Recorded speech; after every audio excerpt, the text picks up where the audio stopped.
Well, I think I'm going to get started as we're setting up.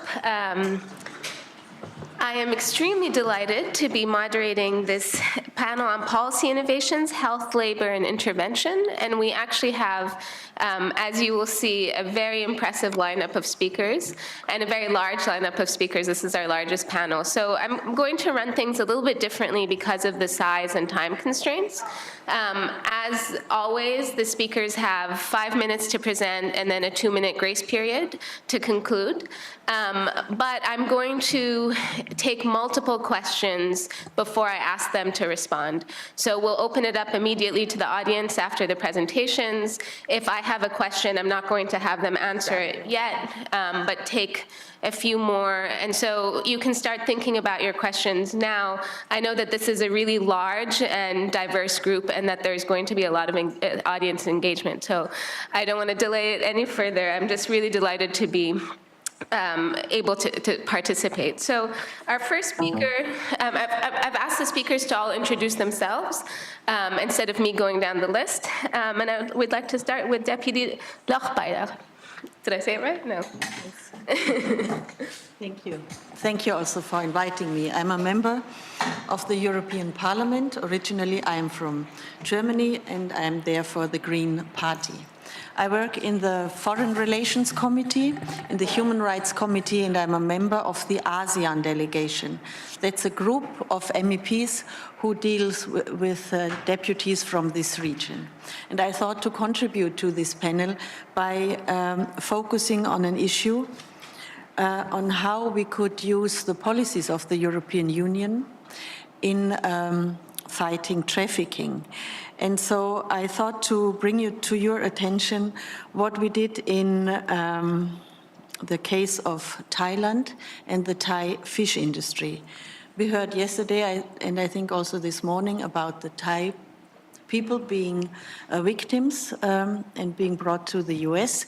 And this is the case now in Thailand. There are from neighboring countries, people from Laos, Cambodia, and Myanmar, poor people who are come to Thailand to work on the fish industry.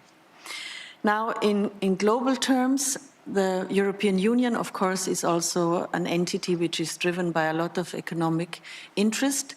And the Thai fish industry, for example, in Thailand, the Thai government has a strong interest to come to the European market with their fish products, which is the world's 4th largest seafood exporter in Thailand, 7 billion exported annually.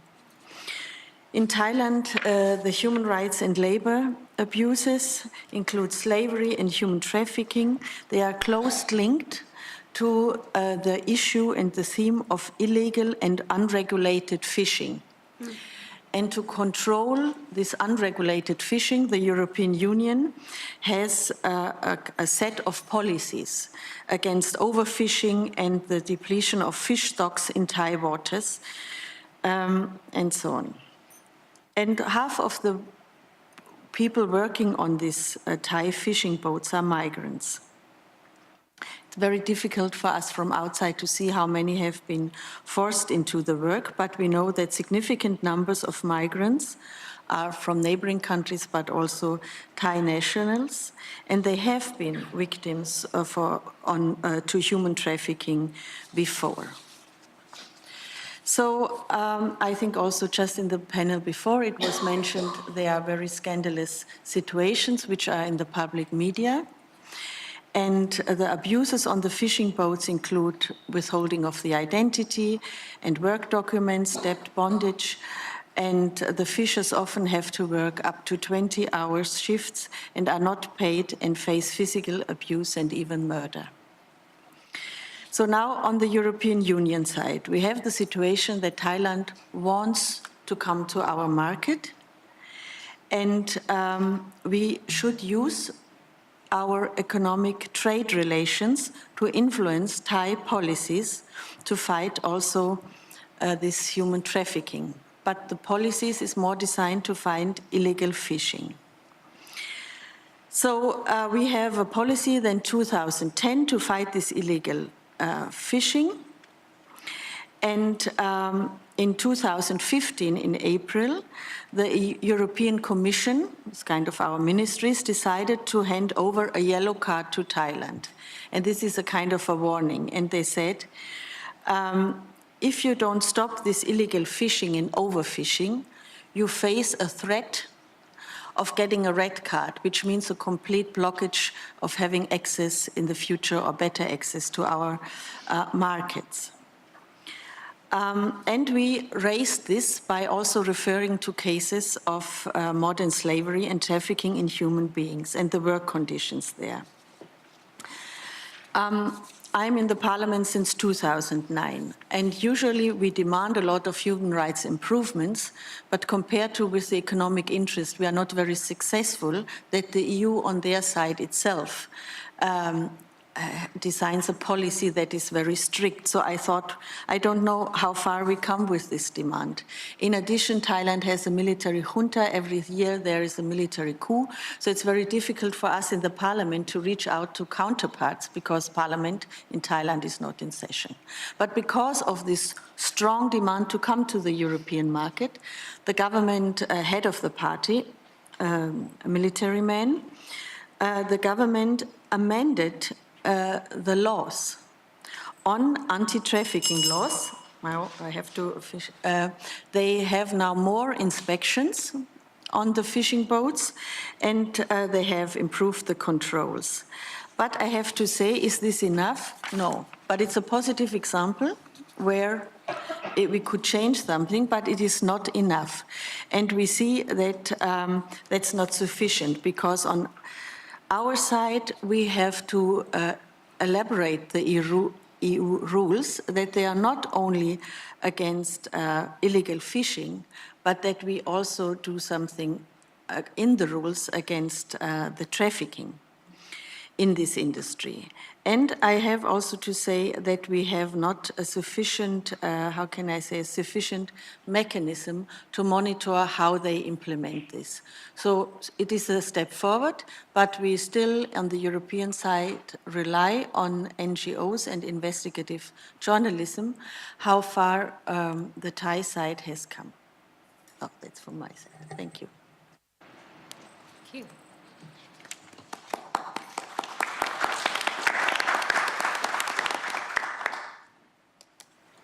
All right, so next up we have Madalena Rogoz.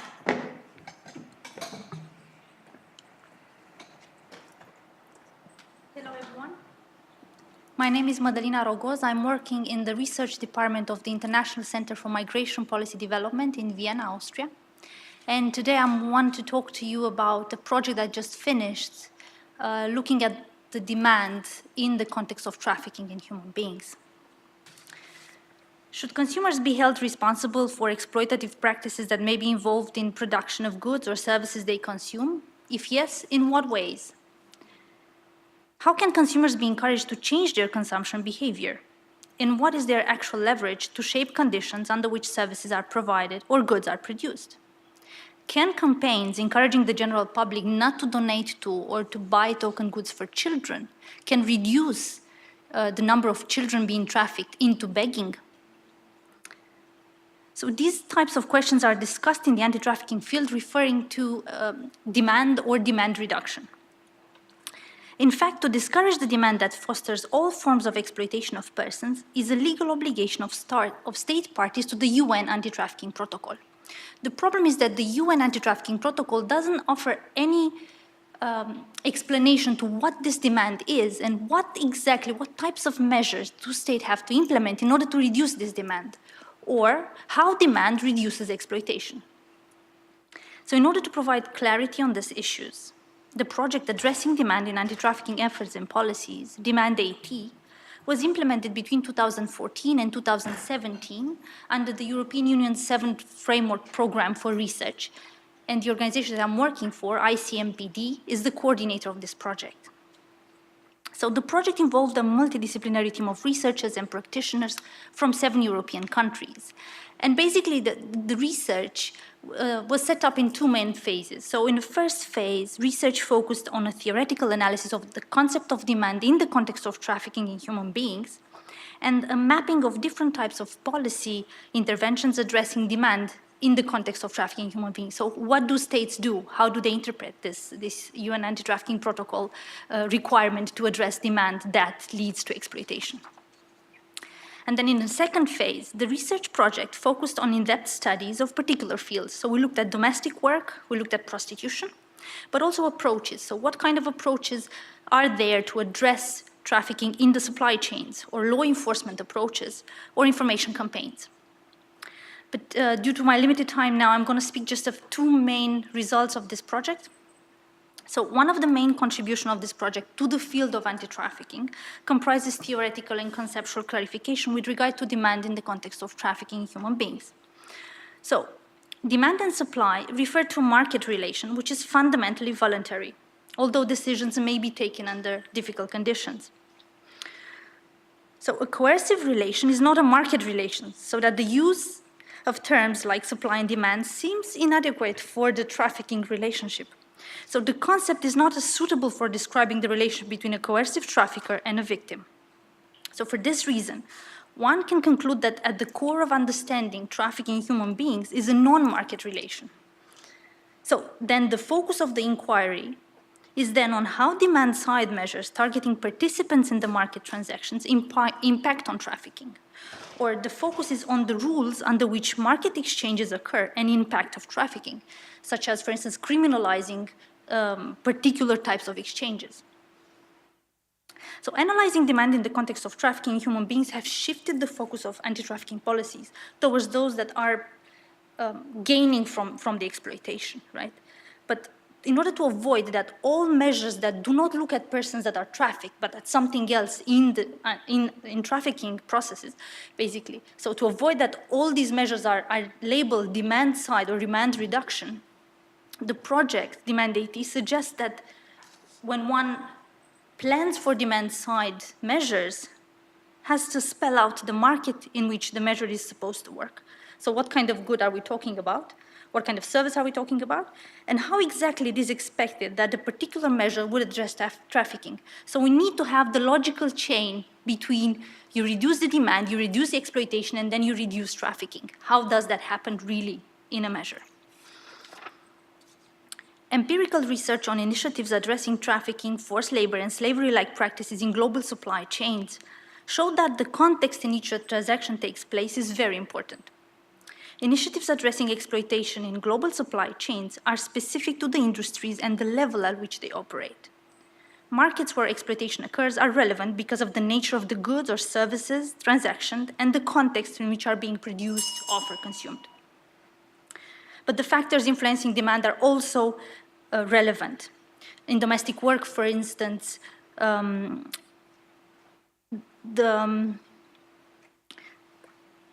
person working is employed in private homes, and the type of work can be particularized on the type of domestic work required, cleaning services, taking care of the dependent elderly, and so on. So the measures addressing the demand side of the employers have to take that into account as well. And the second point that I want to make, we looked also at awareness-raising campaigns. So awareness raising is considered to be a preventive measure in the anti-trafficking policies. Research on these campaigns conducted within our project showed that although a large audience is targeted, only a few members of the public change their behavior. So you have a few people calling to anonymous hotlines to report possible trafficking situations. Therefore, awareness raising as such should be considered against its potential impact and not only as a label in prevention of trafficking. So research found that awareness raising alone is insufficient as an intervention.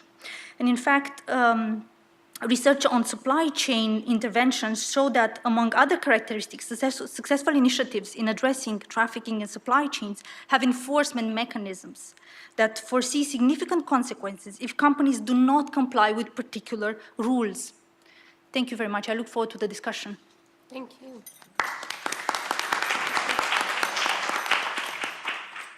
Oh, Mary, Stylidi? Yeah.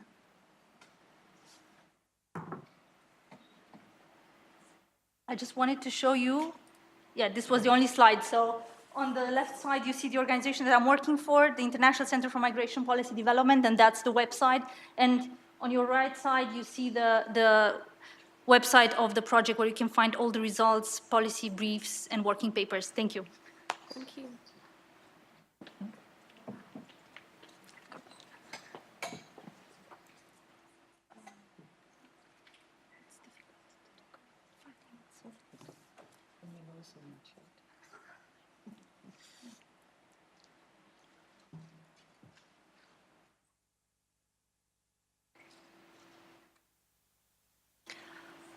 Good morning. My name is Mary Stylidi, and I work for UNHCR, the UN Agency for Refugees in Geneva.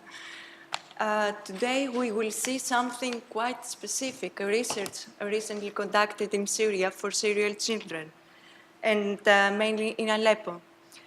So together we will see what the new term of human devastation syndrome is.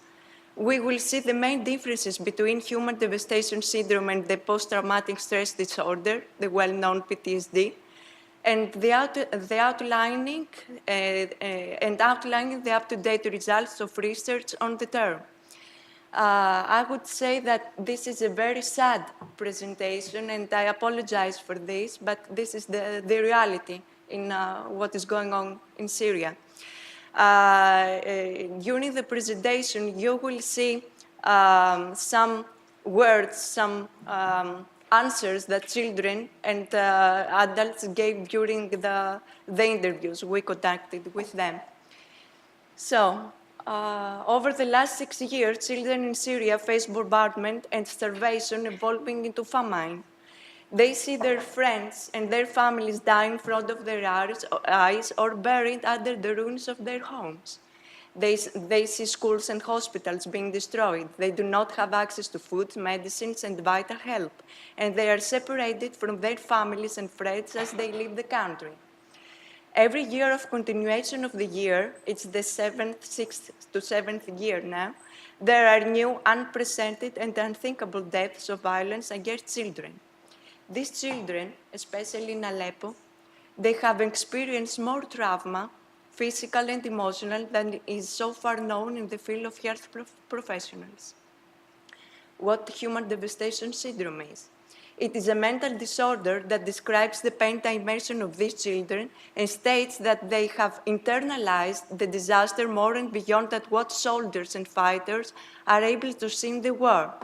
The use of chemical weapons, sieges, mass executions, and torture against civilians mean that these children experience the images of dismantling people, usually their parents or siblings, as devastation. These psycho-emotional experiences are exacerbated by the crushing of the poverty and exploitation that children face daily in refugee camps in Jordan, Turkey, and Lebanon. The research is conducted in these 3 specific camps because they host the majority of the Syrian children. What's the main difference between PTSD and human devastation syndrome? PTSD is the revival of the traumatic event with images, thoughts, dreams, and nightmares.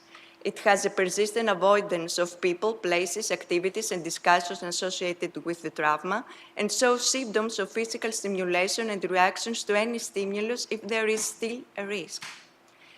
In order to identify human devastation syndrome, children has to be identified first with PTSD.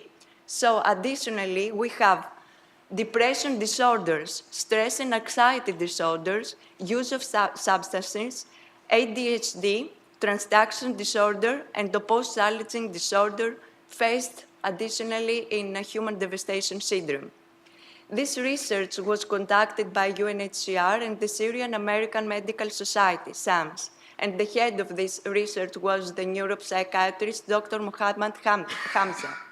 It is the largest research on mental health and well-being of children in Syria during the war and during their living in camps, where 1 in 5 residents is a child under the age of 11.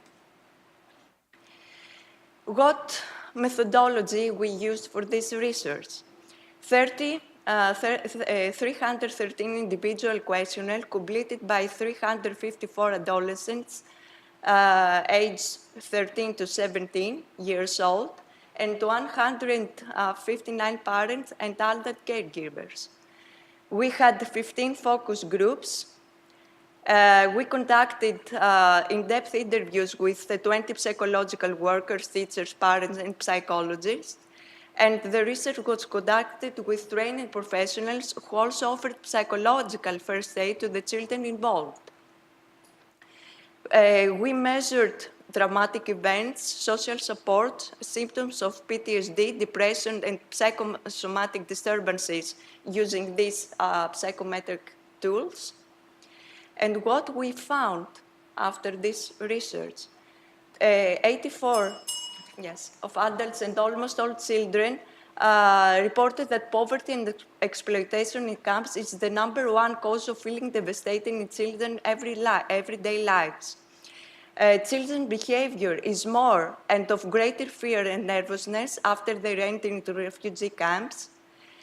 They're more aggressive after joining the refugee camps, and they reveal frequent enuresis and voluntary urination, common symptoms of toxic stress and PTSD.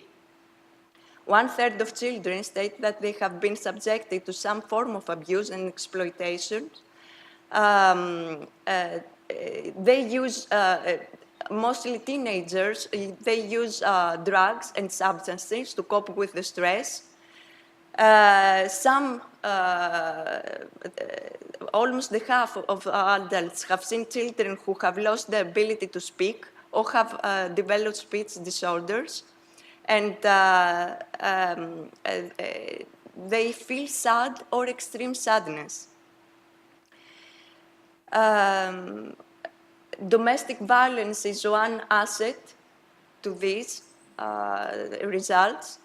And the main focus of this research that goes beyond is that the vast majority of children go back to Syria and they join the armed forces.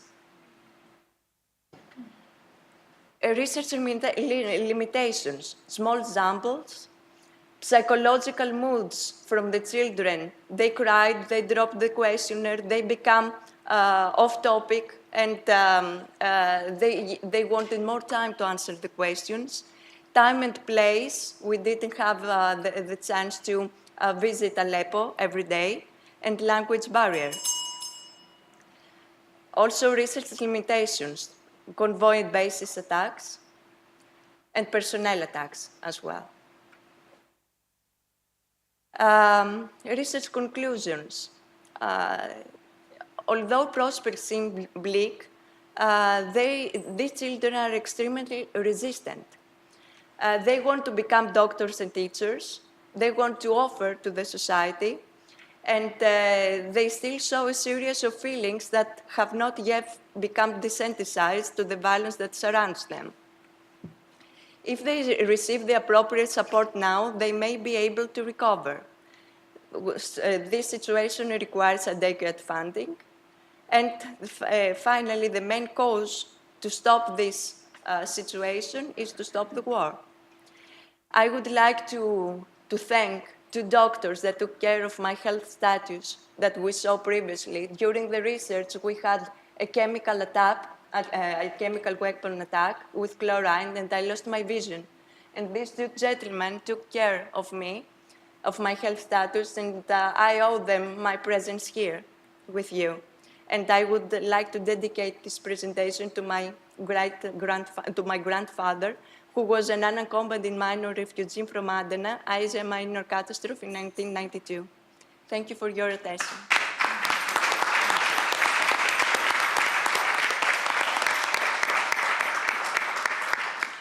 Thank you, Mary. That was extremely powerful. Next, we'll be going to Hanni. I'm going to get the last name. Stoklosa. Stoklosa. Thank you. That was heartbreaking. So I'm originally from Susquehanna, Pennsylvania, and now reside here in Boston, and I wear a few hats. I'm an emergency medicine physician at Brigham Women's Hospital. Hopefully I don't have to wear that hat today. Everyone stay safe. I'm also executive director of Heal Trafficking, which is a network of now over 1,200 professionals fighting trafficking from a public health lens.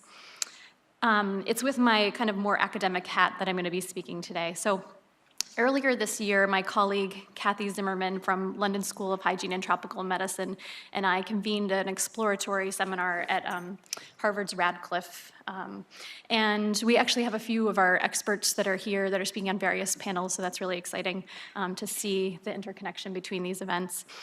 The purpose of our seminar was to create a research agenda to create operational guidance for mitigating trafficking and humanitarian crises. So I'm going to just share some of the findings of our seminar specific to that research agenda. From the Northern Triangle to the Mediterranean, we know that crisis settings are extraordinarily fertile, even ideal grounds for the exploitation of desperation and therefore trafficking. Imagine yourself as an aid worker who knows that the men, women, children, and families you're seeing every day face a high risk of being lured by people who plan to exploit them. And now imagine that you don't know how to intervene. No one's advised you about what the options you have to assist or where to refer. You think you should do something, but what should you do? For the MSF aid worker on a boat in the Mediterranean, are there ways of screening and intervening for trafficking and not increasing the harms that the Nigerian girls on board may have already experienced? For the aid worker on the Afghani-Pakistan border, monitoring truckloads of people coming in and out, is there anything that you can do to prevent the children of families with overstretched livelihoods from being trafficked? So my call to action today is based on the inputs from this exploratory seminar and is related to three main areas of operational guidance: response, implementation, and prevention. In order to develop solid operational guidance in these three areas, we first need to learn from the field. We need to gather information from past work on trafficking in general, as well as from the humanitarian aid staff who encounter trafficking. We need to find out what they've learned about exploitation, what they and their colleagues have been doing that's been useful and effective, and also anything that's proven to be a waste of time or frankly harmful. At our seminar, we heard from those working in the field that tools need to be available both in and outside the UN cluster system for a variety of reasons, and that they need to be pragmatic, so implementable with a minimum of resources, and that operational guidance must be extended to the spectrum of humanitarian crises, not just the short-term acute crises, but the protracted crises and at each phase of the crisis. So some research questions that arose related to response and implementation included: when and how should screening be done and by whom? What are the ethics around screening when there's no referral option? How do we reduce harm and do safety planning? How do we implement effectively in and outside the UN cluster system? What tools can we use to track program and policy implementation? How do we ask the humanitarian aid community to do more? We need to make sure that whatever guidance we assemble can be adapted to different contexts and can be updated regularly as we learn more, especially about prevention. And this brings me to my second call to research action, which is about prevention. This is the term in public health.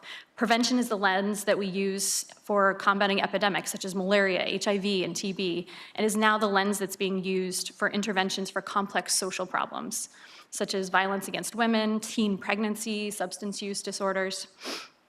In situations of instability and displacement, it doesn't make sense to wait for reports of exploitation to begin to have a good prevention approach. We need to have these in place from the start, as we do for other potential sources of harm. We must stop trafficking before it starts. It's critical to involve those who've been working in protection of vulnerable migrants and trafficking prevention work, as they know the populations best. We must begin now to gather the evidence that's needed to formulate effective prevention strategies. We can start by posing some of the key research questions that we use to develop targeted interventions. So consider at this point how well we can answer any of these questions. In humanitarian crises, what puts certain people at greater risk of being trafficked than others? What protects others? What are the structural, community-based, or individual factors that contribute to greater vulnerability to exploitation or resilience, and how? We've asked these questions to guide interventions for other extraordinarily difficult public health problems. For example, just replace the word trafficking with HIV risk or sexual violence risk. Fortunately, Verite, Caritas, International Center for Migration Policy Development, and a number of other groups have begun exploring these key questions around people's general vulnerability to trafficking. These are not easy questions to answer. In fact, we've spent a long time gathering evidence about the determinants of gender-based violence, and we're still doing this. Therefore, it's not surprisingly my final call for action is to start now to invest in the robust evidence we need for effective and cost-effective interventions. Humanitarian aid workers are interacting each and every day with vulnerable populations, but lack evidence-based, practical tools to prevent and respond to trafficking. While we can't wait for the best research to put programs in place to act, we can commit to starting now and building this body of evidence so that we can improve our interventions in real time. This has indeed been the way we've addressed many other difficult public health problems, and to be sure, human trafficking has enormous public health implications. In conclusion, I'd like to urge everyone in this room to remember to even imagine for yourself the terrible choices that people who are in desperate situations are forced to make and protect themselves and their families. And let's all think about what we must know and do to help them make safer choices. Thank you.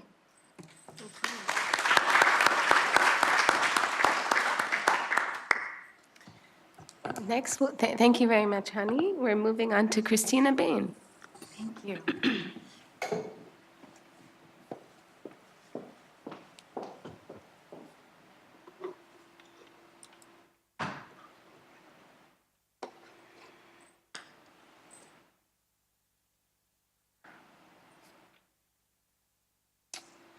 Now I just have to find my PowerPoint.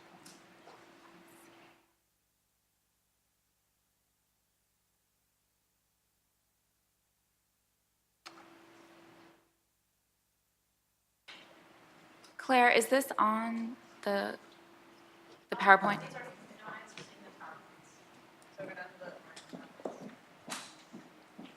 Sorry, stand by just 1 second. Can you help? It's in the email, so is that in the browser? I had it on a, Okay, hold on. Here. oh, I see. Okay, and let's go, hold on. Should we just open it with Google Slides? Thank you.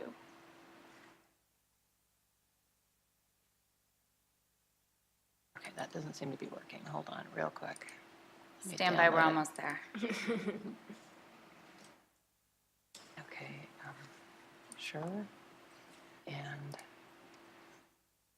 There we go. okay, Thank you. Let me and just how make do we this do right. that?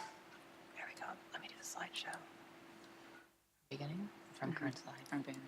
Okay, say sorry. So this goes. Okay, got it. Thank you so much. Sorry for the technical piece. So I'm Christina Bain, and I'm the director of the Initiative on Human Trafficking and Modern Slavery at Babson College here in Wellesley, Massachusetts. And the program that I run looks at what the private sector is doing to fight human trafficking and modern slavery, and how entrepreneurship and innovation play a role in this fight. And I firstly also want to thank Professor Laurie and Professor Shield and all the organizers of this conference for doing such an extraordinary job. It really is an incredible conference with everybody you've gathered, so thank you for doing the work that you do. So today I'm going to talk to you a bit about the Responsible and Ethical Private Sector Coalition on Human Trafficking that I started with colleagues of mine, and talk to you a bit about our most recent research survey that we just completed a couple weeks ago with the private sector. So the Responsible and Ethical Private Sector Coalition Against Trafficking is made up of 3 organizations and other supporters that we're still gaining more supporters. So it's Babson College, the Global Initiative Against Transnational Organized Crime, which is an international secretariat focused on transnational organized crime located in Geneva, and the International Organization for Migration, which many of you work with and are familiar with. So to tell you a bit about what we're trying to achieve with our coalition that we formed through the Responsible and Ethical Private Sector Coalition Against Trafficking, we wanted to really gather the private sector and harness the resources that have been created in the movement against human trafficking to create a knowledge hub about resources and documents and webinars and different activities that are supporting the work of the private sector combating human trafficking. And what we're doing right now is we're actually building a portal that we're going to be launching in about a couple weeks. I would say possibly a week if we're really on target, but most likely 2 weeks. Where we've literally downloaded about 200 pages of documents of different resources that have been created that look at promising practices in the private sector to combat human trafficking, that look at research, that look at different types of things, like webinars that have been hosted. We have a webinar series on human trafficking and modern slavery and how that intersects with the private sector, illicit trade, and organized crime, and other types of resources. It's going to be a place where the private sector can go and also other stakeholders can go to see what's being done in terms of fighting human trafficking. Now, one of the things that we just completed is the stakeholder needs assessment. We recently surveyed about 140 different entities, mostly companies, some people who work with the private sector, and also different other stakeholders that are looking at this work. And we asked a series of questions. We asked about 32 questions. It was like about a 15-minute survey. We worked with different business coalitions to combat human trafficking. We worked with the UN Global Compact, and they worked with us to send out this survey to all of their different stakeholders. And these were some of the things that we found within that stakeholder needs assessment. You'll see the first thing, this is why companies are addressing human trafficking. And these are some of the statistics that we came up with from these different participants about why they're addressing human trafficking. And so it's to really comply with international standards. That was the number one, followed by promoting compliance with codes of conduct. So you'll see some of these percentages of the other questions that we asked. I'll try to go quickly through because I know I'm going to get the bell. So we also asked the question of within their companies, who was tasked with the issue of dealing with human trafficking and addressing it. So you'll see that it was CEOs, followed by corporate social responsibility representatives, human resources personnel, to deal with these policies against human trafficking. We really wanted to find out what was going on and who was responsible for this. So some of the other things that we looked at in terms of what were their needs. One of the reasons why we really wanted to do the survey too was to craft what we were going to do as this coalition to fight human trafficking and to help aid the private sector. So what's the point of it if we don't know what they need? So we really wanted to get to the heart of that. So one of the things that we found that was really interesting was that more than half of the responding companies have not engaged in employee training regarding human trafficking. So that was 56%. And then 71% have not engaged in trainings addressing responsible recruitment. 68% have not developed any sort of grievance mechanisms to respond to human trafficking forced labor. And then 75% have a company policy code of conduct to respond to human trafficking. However, half of those don't have a supply chain standard that requires suppliers to uphold workers' fundamental rights. So this was really interesting. Uh-oh, I'm already getting the bell. So most important needs of companies they were really interested in receiving industry best practices, data and statistics, information about international standards, and national legislation. So you'll see the statistics here about what we came up with in terms of the other questions. So we asked about a series of activities that might be useful to them, and these were the different responses. And I can tell you more about that privately if anyone wants to find out what these individual activities were. They needed help most in measuring impact, monitoring and evaluation, policy development, training, and responses to cases of human trafficking and supply chains. And this is a lot of the work in the field that's being done now, particularly around how we're addressing supply chain and monitoring and evaluation. And then again, these are some of the percentages of some of the questions in the areas that we asked about, including risk assessments, supplier engagement, et cetera. So the most named types of technical guidance material assisting to address trafficking and supply chain. So these were some of the things that came up under this category of what was needed by the private sector and different guidance and training materials. We asked the question because there's a few organizations that have emerged in the past 10 years that have paid membership for private sector members. And we found that some of those models have failed. Some of them have not been as successful as I think we would have hoped. So we asked the question, would you pay membership to an organization to receive all of this information, to have resources, to have access to webinars, to have access to trainings?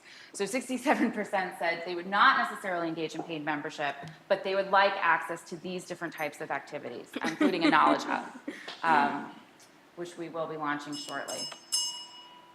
And then just to give you a sense of the companies that engaged in this, we asked a range of companies. We really did want to tackle SMEs in particular. We did reach a lot of global companies, mostly, and then other types of businesses. And again, we worked with a lot of business coalitions to help us in Latin America, in Europe, in Asia, to really help us reach different companies for those that we didn't have contacts for. And that's it. Thank you so much.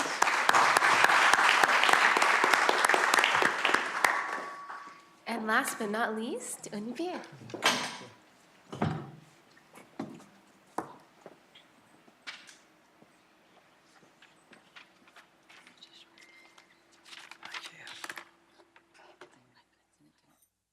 Okay, it's good.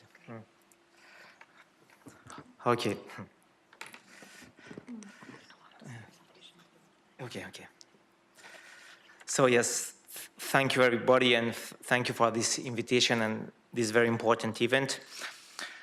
I will talk a little bit about humanitarian aid and the necessity to be very careful about how to tackle human trafficking and not to reinforce them by some humanitarian actions. So the idea is the humanitarian actors are in the crisis time in the very good position for prevention, for identification and protection, because most of the time they are the only people who are directly in contact with potential victims or victims. So they are a key player in this case. But most of the time there is no local assessment or local strategy to try to fight against trafficking. And so there is a big risk to be instrumentalized by traffickers or a criminal network. I would give you just two examples. First example, it's in Lebanon, in the Bekaa Valley, so you can see the picture. We have a lot of people who are staying in non-official camp, but they're receiving sometimes some official aid. And what does it mean by non-official camp? It means that those camps are running by Shawish. Those Shawish, most of them, they are Syrian citizenship, and they rent a piece of land to a Lebanon owner, and they re-rent to the other families. For instance, here in this camp, for a family, they have to pay $80 per month to stay in a tent, you know. And so this Shawish, when I carry on research on that, for a lot of humanitarian actors, they think that it's a kind of traditional shift, and so they use the Shawish to give voucher for food or health support, and by this way they reinforce, you know, the power of this Shawish among those on those families. So they are more vulnerable and more subjected by this Shawish. This is one example. I will take another example. It's in, perhaps you heard about Calais, and so I will take the example of Dunkirk. It's very close to Calais. So it was in 2014 and 15 a kind of camp, a settlement like you see, non-official for sure. And it was running by some Kurdish smugglers for most of Kurdish people. When we saw the situation, it was a humanitarian intervention to try to have better condition.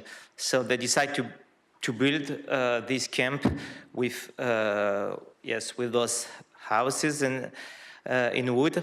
But what we noticed, even if the conditions are better, most of the children they were not protected. Why? Because they refuse all the time to enter in child protection system or in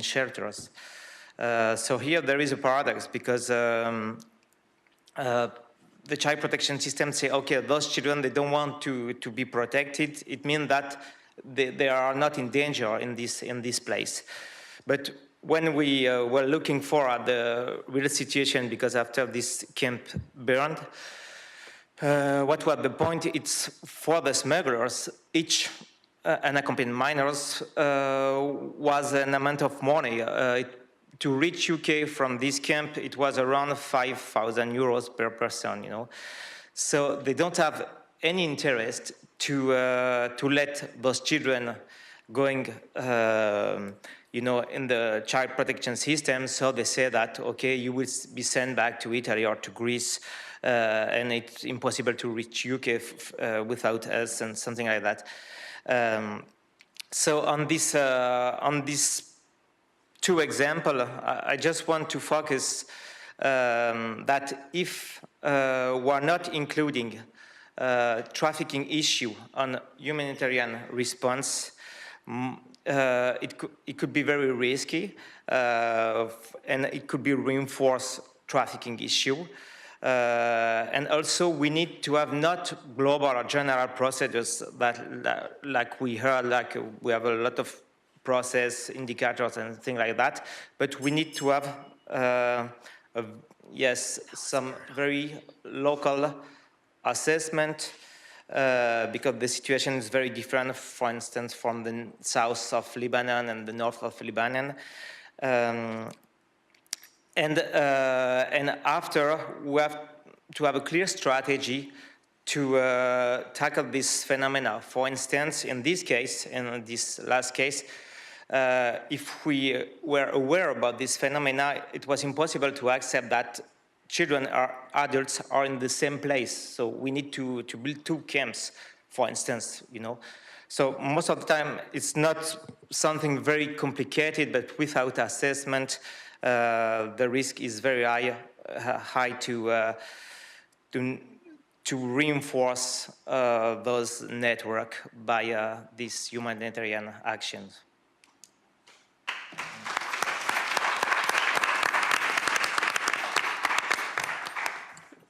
Thank you. I mean, I couldn't stop writing. This panel was so fascinating, and I kept, you know, throughout the different threads, which there are several. I think that there's a common one about not just policies but politics. And I kept thinking about John Torpey's invention of the passport, where he talks about the modern state monopolizes the authority over legitimate movement. And I think that when you think of it from that perspective, so many of the health outcomes, the displacement outcomes, the employment outcomes have to do with criminalization of movement. And the fact that certain bodies are criminalized simply for being in a different space. And I think that not only does that drive down wages, which creates the economic incentives, which is why I think the work with the private sector is so key, and also why the work that, you know, Barbara, you're doing by putting political pressure from far away, but actually impacting an industry is so key. But it also, criminalization then empowers the traffickers. And criminalization is what makes displacement so difficult, which, I mean, Mary, your presentation was not just heartbreaking. I think the part that was the most heartbreaking is these are the conditions and people are going back because it's so hard to be received by anyone else outside. And so, I mean, I hope that in addition to thinking about some of these outcomes, we can talk a little bit about the politics and the power, because that sometimes drops out of the equation. And on that note, I'm going to out Christina. Many of you, she's here under her hat as forced migration at Babson, but she's also a politician and has run for office and is a Republican. Wow, and she's really I did out her. I did out her. But I think that is this is on camera. But I think that is so. That's why I feel like our friendship and political alliance has been so key. because I don't think it's right to allow one segment, one issue, to say that this is what it means to be Republican, right? That we have to be anti-immigrant. And not only do you have Republicans who care about this issue, but are dedicating their lives and passion and time towards thinking about solutions. And for that, I really respect you. And I will give you my red suit for the next GOP conference. I asked her for her red suit she wore yesterday. I'm going to open it up to the audience and take a round of questions, and then we'll hear from our panelists. Please, Phil.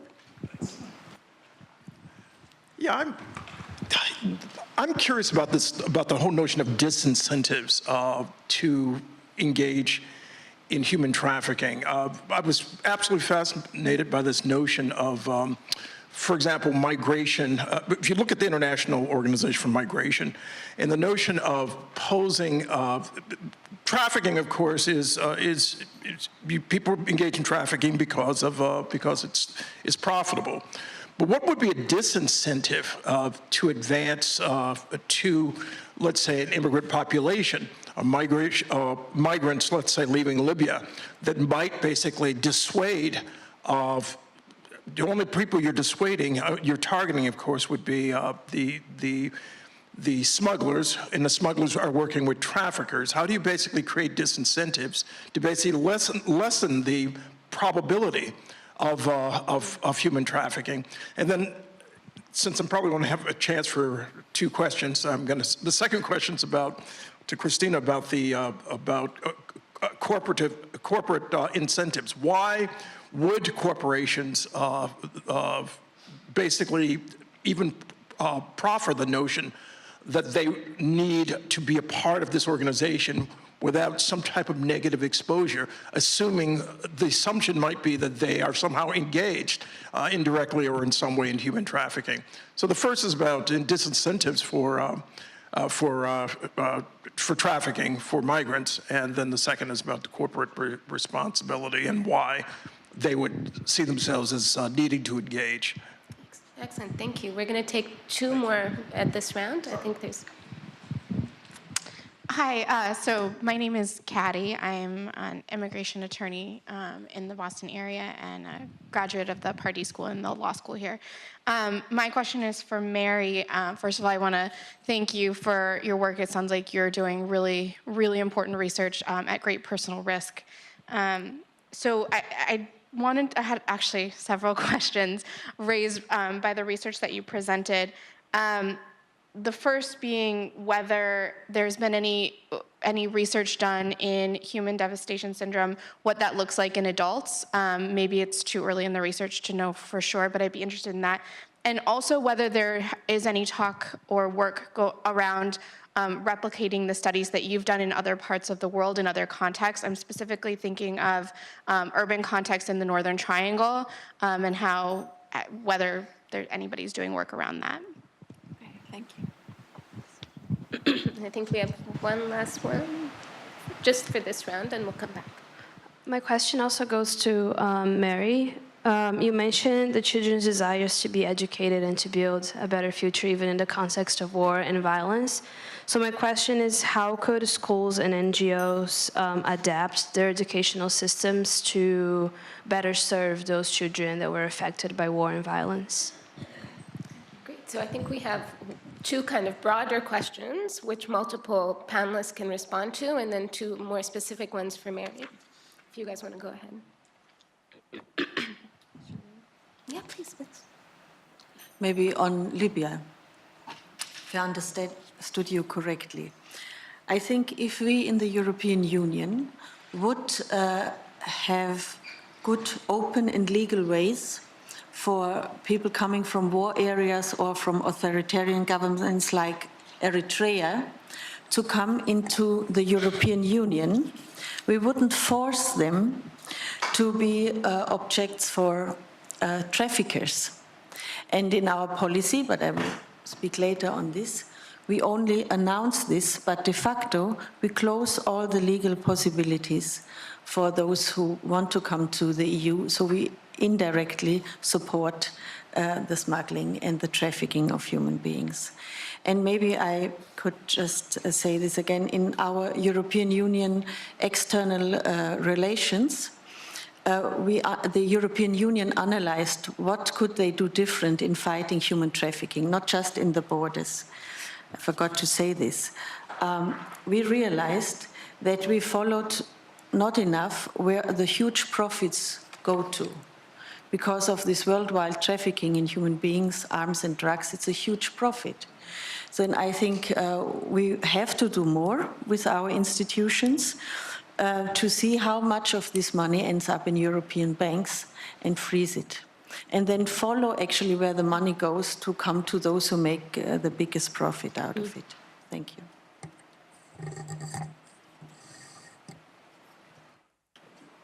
Christina, do you want to take the corporate question? Thank you for that question. That really is still the question out there when engaging with the private sector about this idea of if you do start discussing human trafficking and you have these conversations in the boardroom or the C-suite, and then somehow it leaks out, is this going to highlight something within the company that may be going on and put a spotlight on something you don't want out there?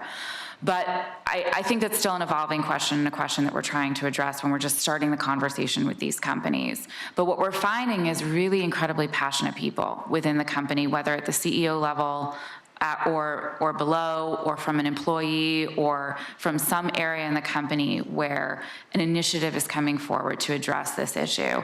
I just started working with a group of tech companies, mostly in Europe, on an initiative called Tech Against Trafficking that started out of a Wilton Park convening this summer in the UK. And this was based on different people within the company who really just want to do good. It's really that type of a simple philosophy, and they see that technology is a dual-edged piece where you have technology that's facilitating human trafficking, but there's been a lot of technological innovations, which we talked about yesterday, that have been created to address human trafficking, and how do we harness that?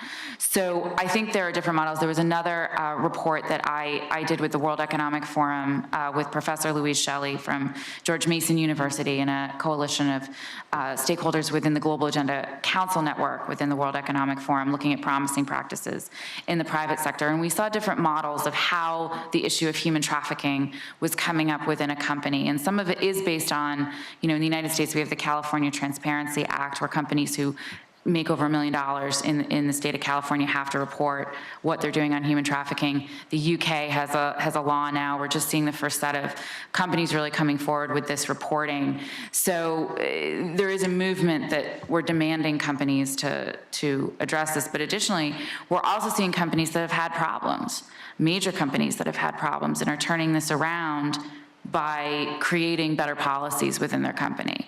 Is it still a long road? Absolutely. And I think we're now seeing the results of, one I would say is in the technology space, because they had a major case on trafficking.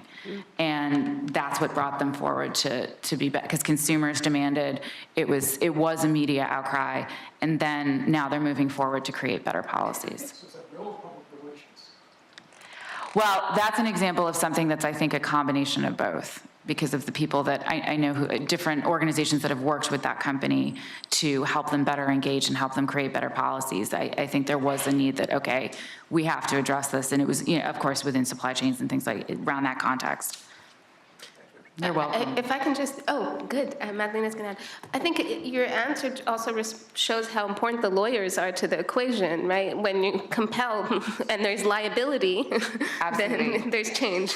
And I think we're still moving in that. And I just had a couple interesting conversations with some colleagues about how we have been really focused in this movement with the private sector, which is still relatively new. It's not, when we're talking about the modern anti-trafficking movement, the role of the private sector is still, really something that's emerging, but it's gaining a lot of traction.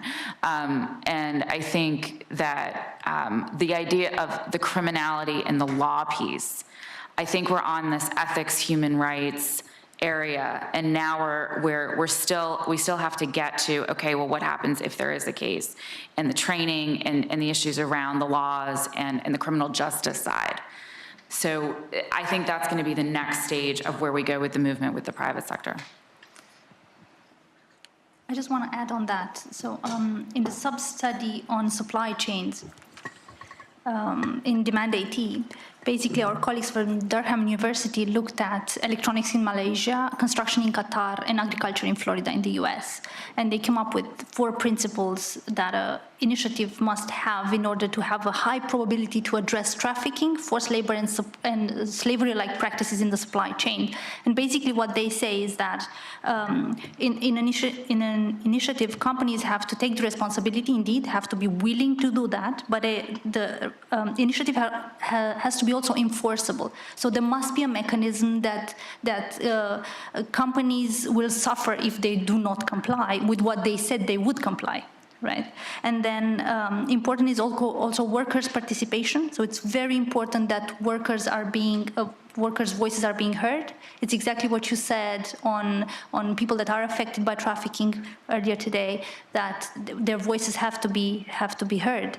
And then another characteristic, and the 4th, has to do with labor rights that have to be upheld, and also labor rights for migrant workers. This is very important because in some of these countries, basically, migrant workers don't have the right to gather into a union, for instance. So this is also very, very important. And then on the side of the mechanisms, on another piece of research that we've done, we looked at what kind of mechanisms of changing behavior there are, and how can you apply this basically to demand in the context of trafficking. So basically, Christina Boswell and Sarah Kiambi from the Edinburgh University, our other partners from the project, looked at the regulatory state, and they tried to see whether you have some kind of regulations that you can use apart from command and control, which is criminal justice approach to trafficking. So what other approaches you might have to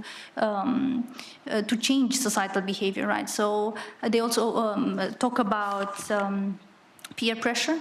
So when you have other companies, peer pressure, when you have other companies supporting certain regulations, then others would have to join because of that. But also market pressure, where there is already a level of acceptance of certain codes of conduct, and then the others have to join as well. And another one very important that governments have is design. So through the design of a particular system, you can prevent that people are getting into an exploitative situation, such as, for instance, we looked at the demand in the context of trafficking for the removal of organs.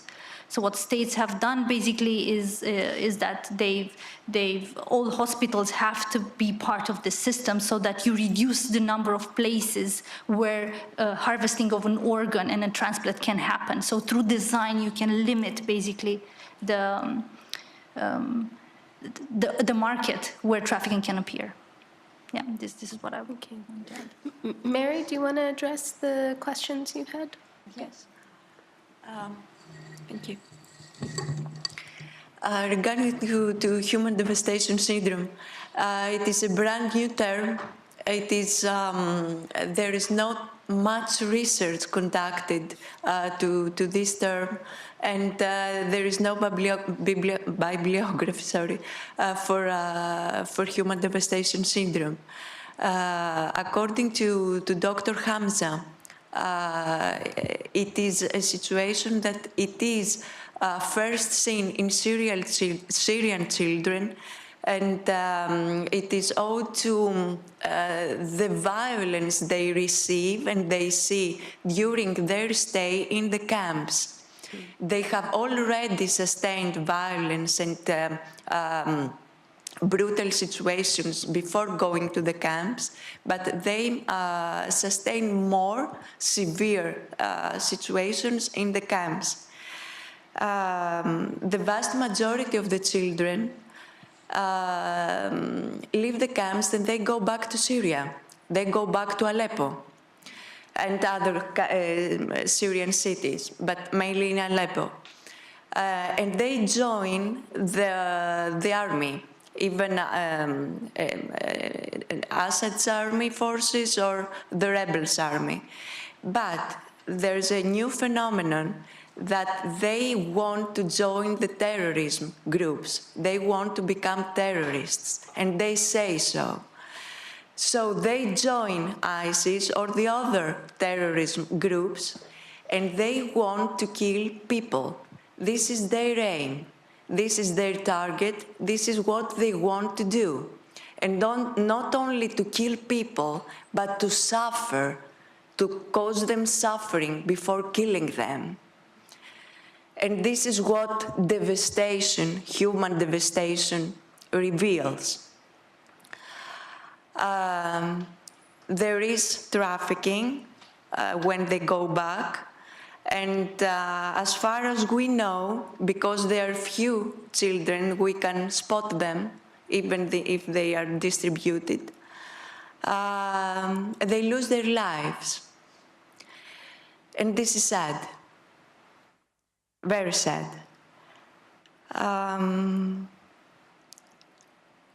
For the moment, there is no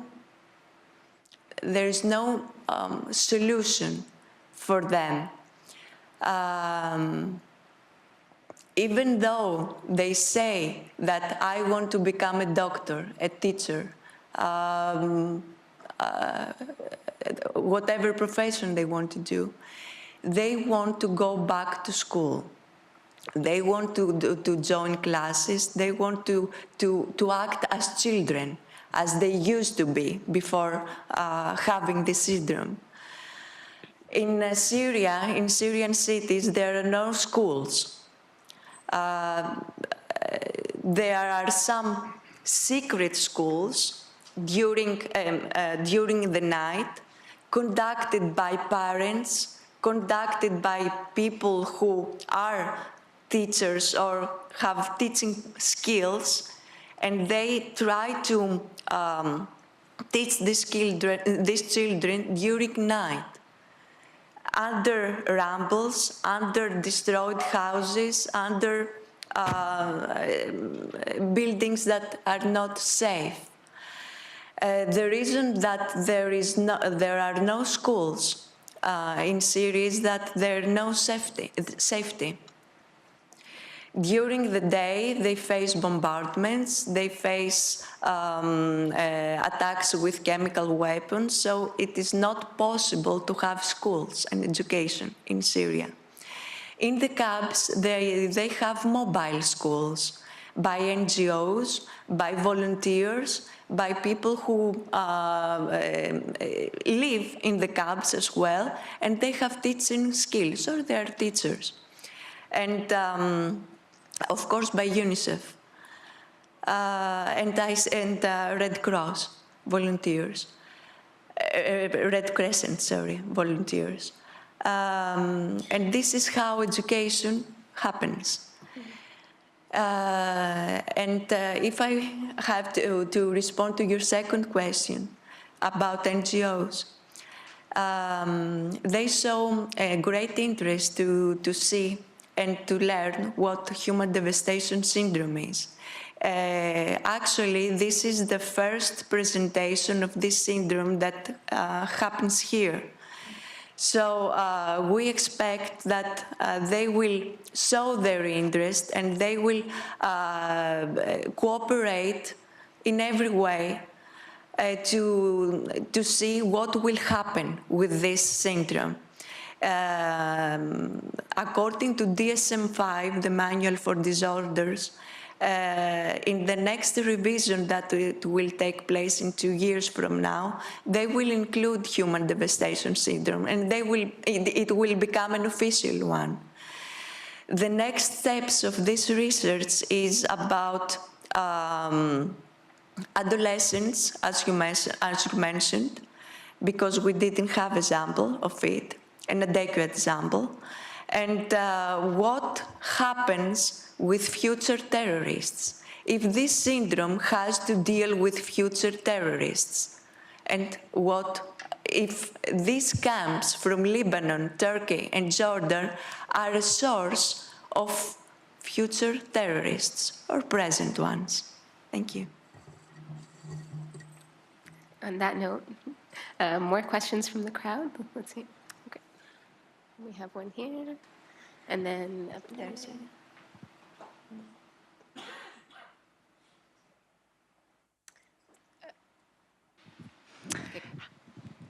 Hi, my name is Diana Sheedy. I am a student at Harvard. Thank you all for coming. You guys are all doing incredible work. My question is particularly around supply chains, and I'd love to hear you guys talk about how much transparency companies really have into the supply chains. I think if people have heard about like Nike using child labor or the technology in the mining industry, you're going from the products that we see here all the way to the raw materials. So first, do companies really have the full transparency into their supply chain, or is it just something that they keep passing on to subcontractors? And then a follow-up question to that are, what are the most promising forms of monitoring and evaluation that you guys have seen as far as how to tell if these policies, such as the California Transparency Act, are actually resulting in better labor standards? Great. We'll take, do you have another one? Okay. Yes, hello. I work with MSF, Doctors Without Borders. I have a question or a remark on the human devastation syndrome and also around that link with the future terrorism. First one is like, I'm not that sure, I haven't seen the research, but I'm not that sure. We work in Syria today and then we provide psychosocial services. What we see, it's not significantly different than what we've seen in Chechnya in the 90s. What we've seen in Colombia during the war, what we see in Congo that's been, for 3 decades on war. What you described is pretty similar, sadly, is the effects of protracted conflict on generation after generation. Unfortunately, Syria has no end in sight, and that's been for 6 years now. I'm not sure that the development of a new diagnosis, of having a clinical approach, a definition to that, sheds much light in terms of what needs to be done. And I would just caution to the notion of medicalizing something that it's much bigger than that. And then with the link with terrorism, maybe these kids that have this newly discovered diagnosis have a higher potential to become terrorists. I would also caution with that, because I think there's an element of stigmatization there that I could see it being applied to Palestinians. I could see it being applied to Chechens themselves. And I think there's something there that we have to look at the bigger picture, not just what we see on a very limited clinical research. Thank you. Thank you. Any more questions? We can take one more this round. Yeah, up there.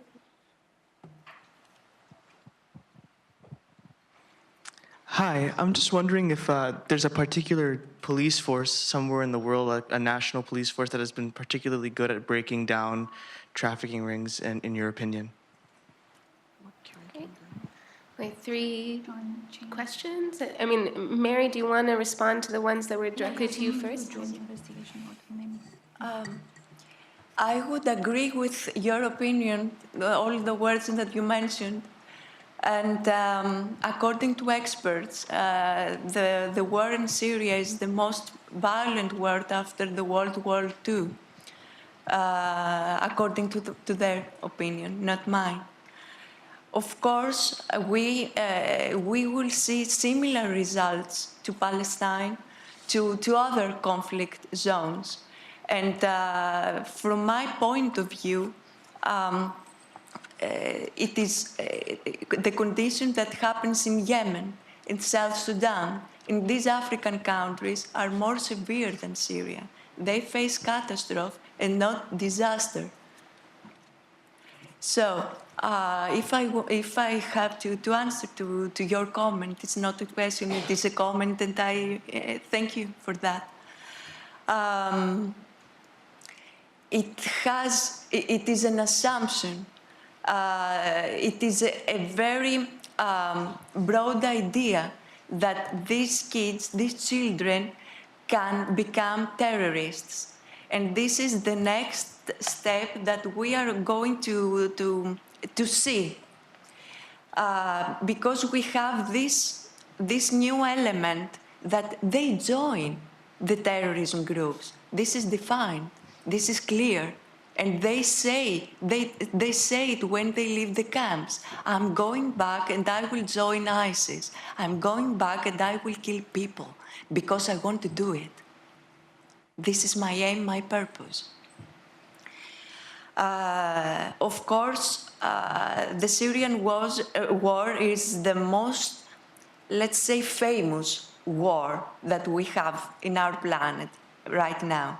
Palestine and the situation in there, Colombia, are situations that are left behind. They are very, let's say, common.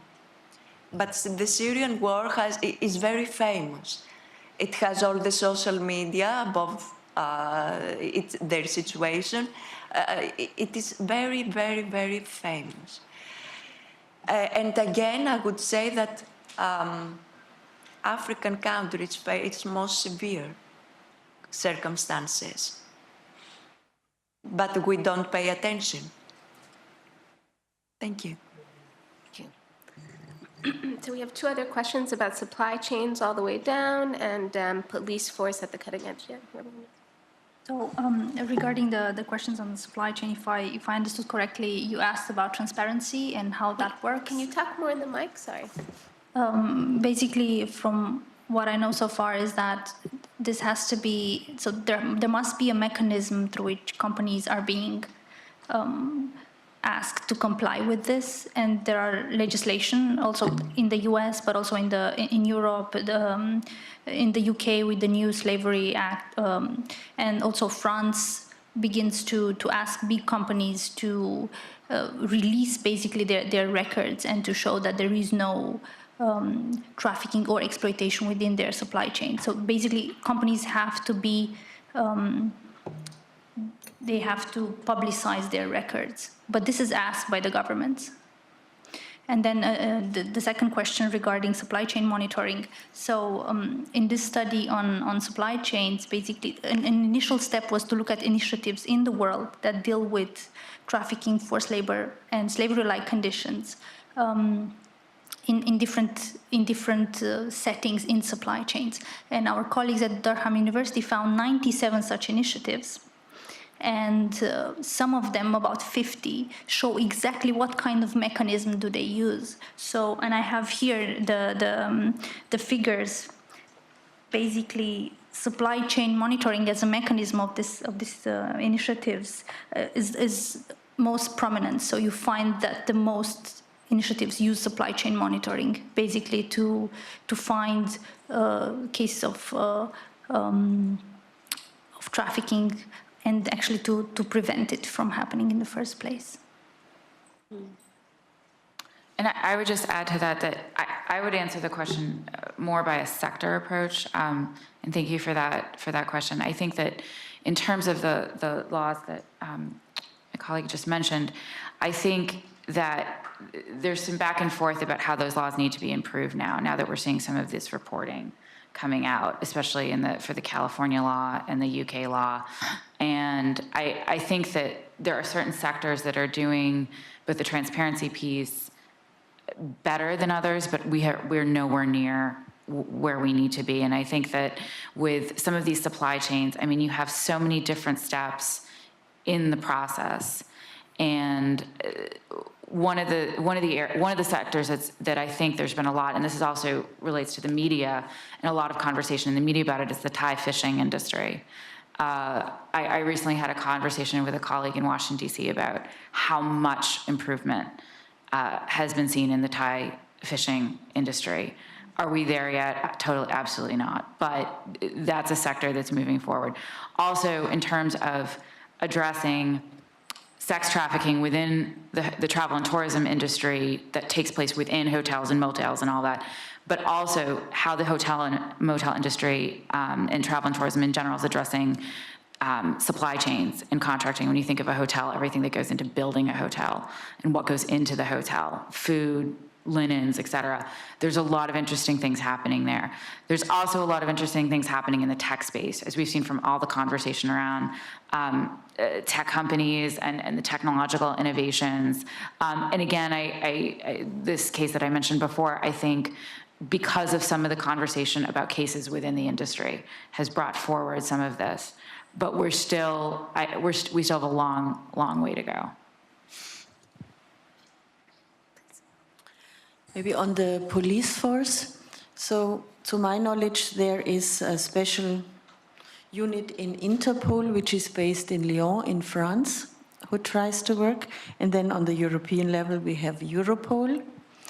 But when I did write a report on what the EU could do differently in its external relations to fight trafficking in human beings. And I was asking Europol people, what would you think, what is better? And then in the European context, they say that our police work and the structure are thinking very national.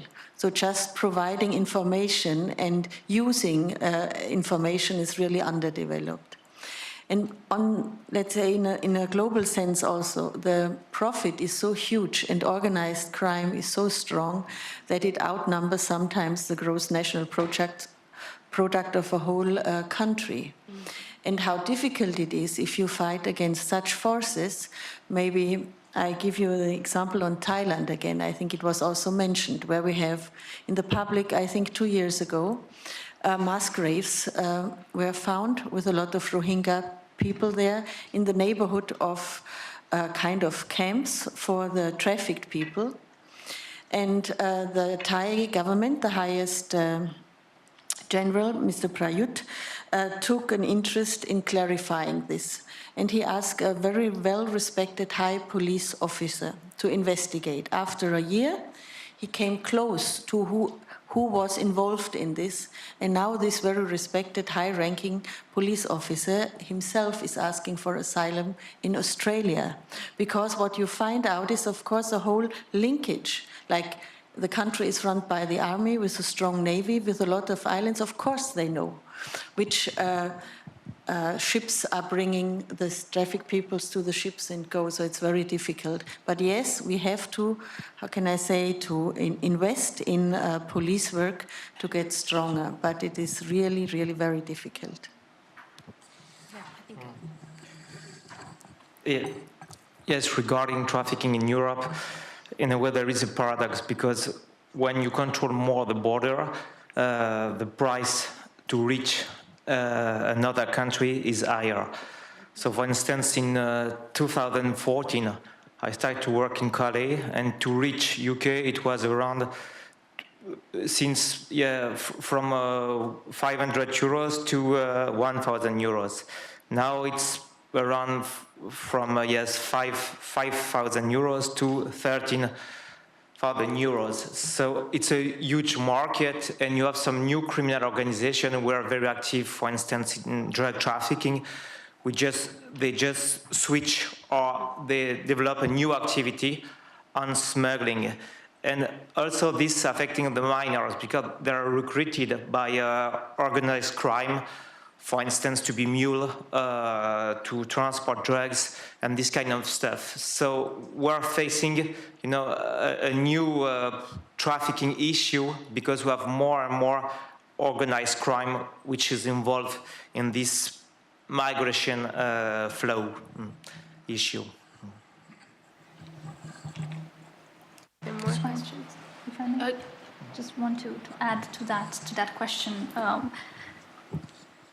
As far as I know, there was an operation, a JIT, it's called Joint Investigation Team, between the Romanian authorities and the British police about in 2010, 2011, if I'm not mistaken. And basically they managed to disrupt a network of traffickers that were trafficking children basically from Romania, but from Eastern Europe into the UK for the purpose of begging and petty crime. So there are examples that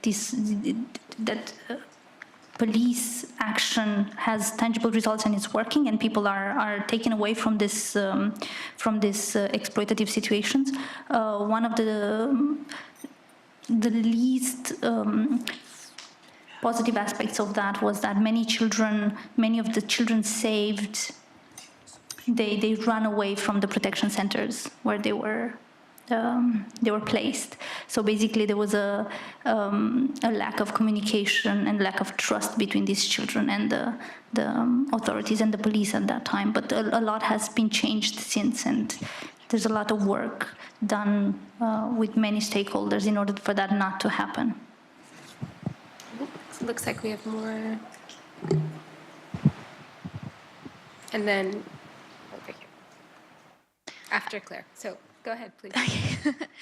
Hi, I'm Fiona. I'm a student at BU. I'm the president and founder of Girls Who Code at BU. I'd like to apologize. I wasn't able to make it yesterday, so my question may have been answered. But I was wondering if there were any attempts to use blockchain technology to better track the supply chain of goods and people to help empower consumers to better understand where their products are coming from, as well as, again, I'm sorry, I don't have a lot of background knowledge, but I just wanted to better understand the regulations and committees that are in place for overseeing the, I guess, role technology has in human trafficking and the solutions that are being proposed.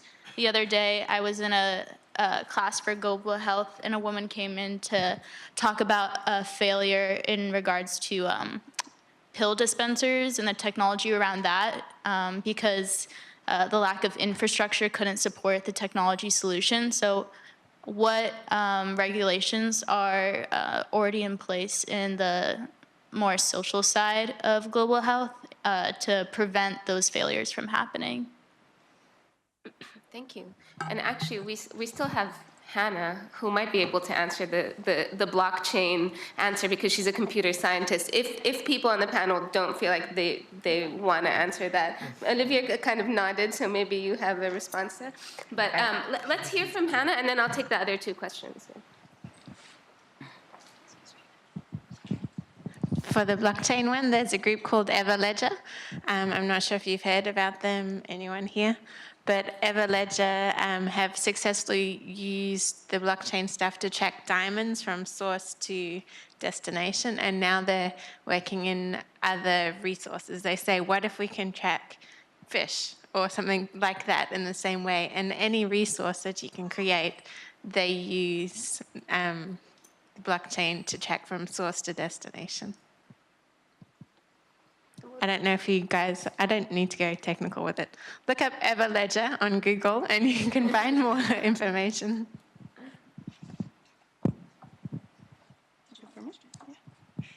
Hello, my name is Sarah Lintz, and I work at an organization called Verite, and one of my colleagues will be speaking on the next panel, but I just wanted, because we were talking about supply chains, I just wanted to mention that Verite, we're based in Western Massachusetts, but we work globally on promoting rights for workers in multiple supply chains. And half of our work is directly with the private sector. Much of it is confidential, so it doesn't necessarily get out into the media, referring to our morning session. But in any case, I just wanted to mention that we do this work, and we do it with companies that are very much interested in transforming their companies. And sometimes it's a Human Rights Watch report that gets them to the table. Sometimes it's their investors and investor activism that gets them to the table. Sometimes it's their own risk analysis that gets them to the table. Sometimes they start working on child labor or something like this, and then they realize, oh boy, we've got forced labor, we've got trafficking, we've got all these other things. And what they really want is someone who can walk them through that process. So I just wanted to just sort of problematize the idea that the private sector is a monolithic actor in this, and I appreciate your comments around that as well. Different sectors are doing different things, but we recently did a monitoring and evaluation on a number of projects we're doing. So the question, I'm happy to talk to you about monitoring and evaluation. But in any case, many of the companies that we have worked with have found that not only when they work on labor issues in their supply chains, it actually has a business benefit. So it's not just we want to do good in the world or we want to look good for our corporate responsibility profile, but that there is actually a business case for it, which we were surprised to find in our monitoring and evaluation. But in any case, I just wanted to put that out there, particularly as it intersects with the policy aspect, right? Often we think if we're restricting the ways that businesses do work or how they can hire workers, it's going to drive business away. But actually what we're finding is that when you support labor rights, it actually improves business and efficiency. So we need to sort of rethink ourselves a little bit on that sense. But in any case, and we also have, Verite as a summer research internship program. I'm happy to talk to students if you're interested to come work with us. Thank you. I'm sure you will have students interested. And I just want to add that Verite was one of the first people in groups we went to when we were trying to create the Respect initiative. So we're just so grateful for everything that you're doing and supporting others in the field. And if you really want to see a terrific report, the report that Verite did on the electronics industry is outstanding. So go on their website, www.verite.org. You're going to hear from Quinn Capes later, who's outstanding, and he's going to tell you so much, but the electronics industry report is truly outstanding, so go check that out. Okay, so we have one more from the crowd, then I have one last question and we'll wrap up. Claire, I thought you had someone. Oh, you don't? No? Any last questions from the crowd? Okay, then my question is specifically, I mean, I'm targeting it at Olivier and Hanni, but it can go to anyone, which is both of you, I mean, in thinking about prevention before something starts, and also on the unintended consequences that occur when you want to intervene. How do you have any kinds of thoughts about best practices and what happens, particularly in this tension between international NGOs and local organizations? Because at least in other settings, we've seen that sometimes having this concentration of international NGOs doesn't actually increase the domestic civil society. It can have a kind of dampening effect. And when the money dries out and there's a next crisis and everyone has moved, we haven't really left enough of an infrastructure that can be built upon post-crisis, right? So does that come into your work at all? Do you think about the balances between you as international actors, or you're a sociologist and you study this, but as an international actor and kind of the balance with the local community? So whenever I think about these questions, I think about other public health crises and how we respond to them and what we've learned from them, knowing that I was presenting a research agenda. Basically, we need the evidence in order to guide what our response is going to look like.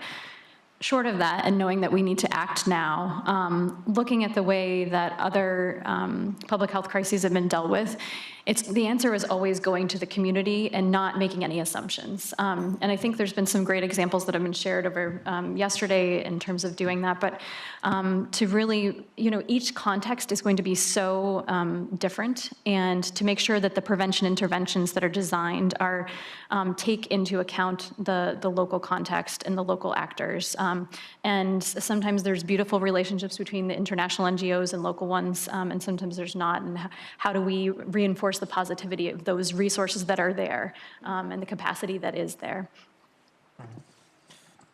And yes, I think what is very important, it's also to try to reinforce child protection system in the different countries, because this is the situation, we can think about what is going on in Turkey, in Lebanon, but it's also the case all over Europe.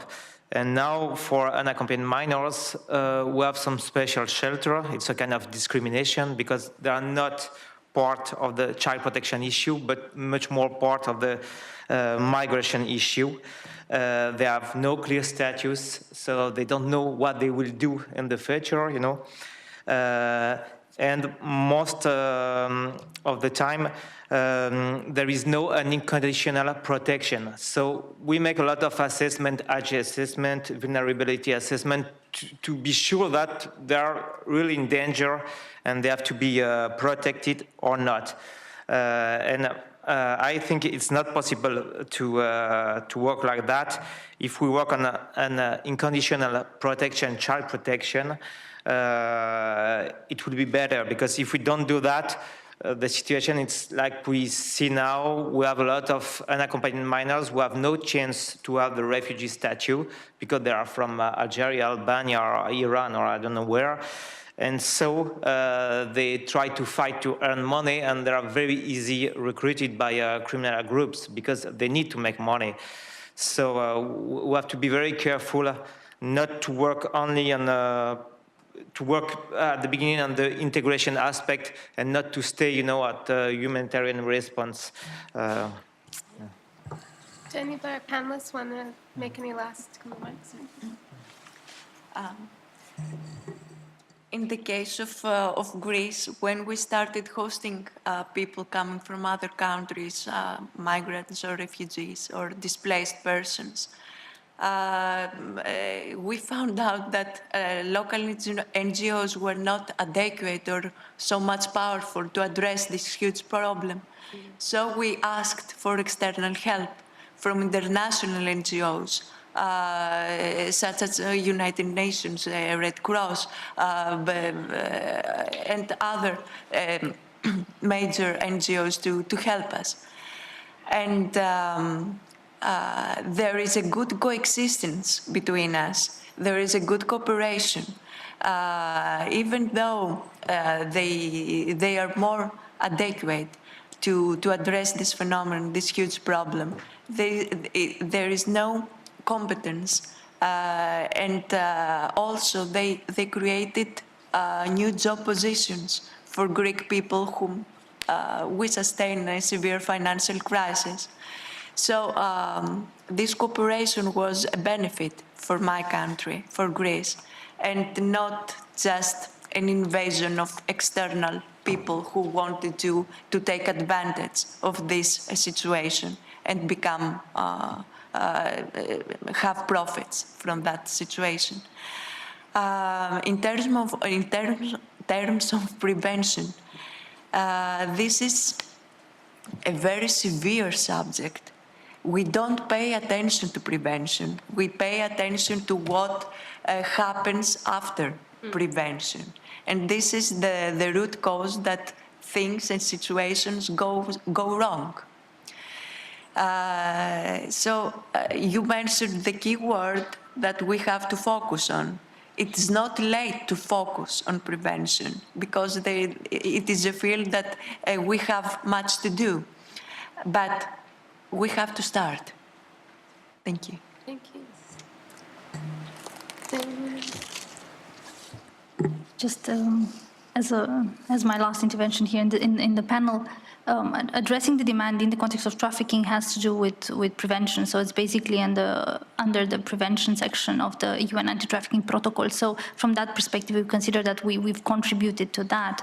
But then what happens in the field, of course, it's or how policies are being implemented, it's a different story. And actually, it was mentioned already before. Barbara Lochbihler already mentioned it. Legal channels of entry in Europe basically could prevent people from being in these vulnerable situations and then being smuggled and trafficked. So.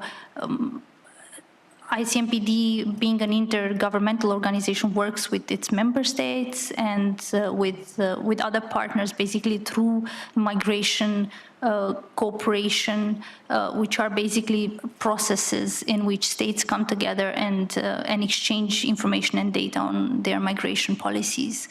So a lot of work is being done on this issue, but of course, more needs to be done. Would you like to say anything?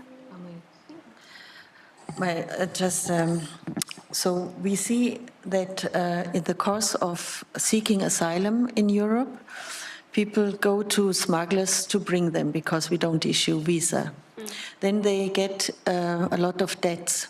And when they arrive, irregularly, most likely, on the European side, we see that then sometimes the smugglers transform, or there are people, they know them, into traffickers. And they say, well, I offer you a way how to pay back if you prostitute or something. And I think on the European side, we have to have more training and better training for the coast guards on the European side and all those dealing with refugees, that they see and they ask the right questions. Perhaps the person is also a victim of trafficking.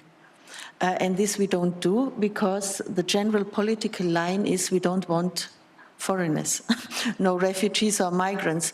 And so if we would train them better and they would see and learn about the special needs of the trafficked people, we could help them better. But this is not the official political line in most of the countries. All right, well, I would like to, oh, there's a question. I was going to actually end this panel on time.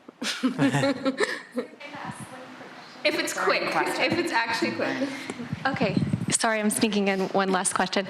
My name is Logan Jolly. I'm a graduate student at Northeastern University, and I actually have a question regarding the human devastation syndrome. How is this? I was an aid worker in Greece through 2016. Working with refugees and migrants from Afghanistan as well. But prior to that, I worked in refugee resettlement here in the US. So in working with refugees in Greece, I certainly saw what you've described here today, as well as PTSD from all ages. But on the refugee resettlement side of things, how are these syndromes translated to organizations who are actually resettling refugees? I'm not specifically speaking about relocation, but resettlement for the long term, because you know, through the resettlement agencies, there's a list of things that we are required to provide, and counseling and things are not required. And it's a huge issue in moving forward to other aspects of actually resettling and creating a new life for themselves here in the US or in the other countries that are a part of that. So how is that translated in what action is taken? Thank you very much for that question, because it's the next step, one of the next steps that we have to follow and see what we can do. First of all, we have to get people to know what human devastation syndrome is, and that goes to NGOs mainly, because they are the first, they're in front line to address these people. When we have a different situation of dealing with people with human devastation syndrome, that means that every single person has to be addressed individually, because it is not the same. It is not a syndrome that has, every person has the same symptoms, the same behavior, the same. No. Every person is a single situation that has to be addressed holistically. So when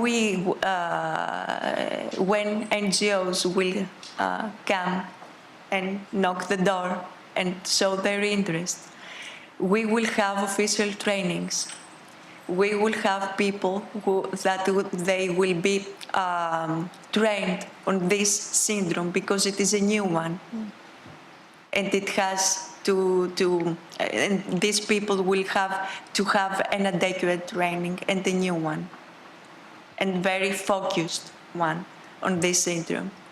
So they will have this special training, and they become multipliers as well. And this goes first to local NGOs. Why? Because these people are the first ones who will address people with human devastation syndrome. And they have to be prepared. And they have to know how to prevent these symptoms, how to be proactive. And more broadly, to the national NGOs, because they are also helpful, and they want to interfere to this situation, but mainly to local people. This is the main target, and this is the first thing to do if we want to do something right, something that has dignity to people, towards people with human devastation syndrome, and respect. Thank you. And I'm sorry to be pushy with this panel in particular. It's also because Barbara is giving a keynote luncheon, and I want her to have a little bit of a break. So that's a part of it. But thank you very much to our panelists who managed to, 6 panelists, be very succinct, to give us a really rich array. And thank you to the audience for really fantastic questions. No one even asked Christina about Trump. You were just asking about supply chains. Oh, you really are. You guys were really like nerds, I love it. Thank you so much. We're going to have lunch next, so that's great news. It's in the Barristers Hall, which is up to the left, I believe. Is that right, Julie? Up and to the left. Right? Out the door. And to the left. Thank you.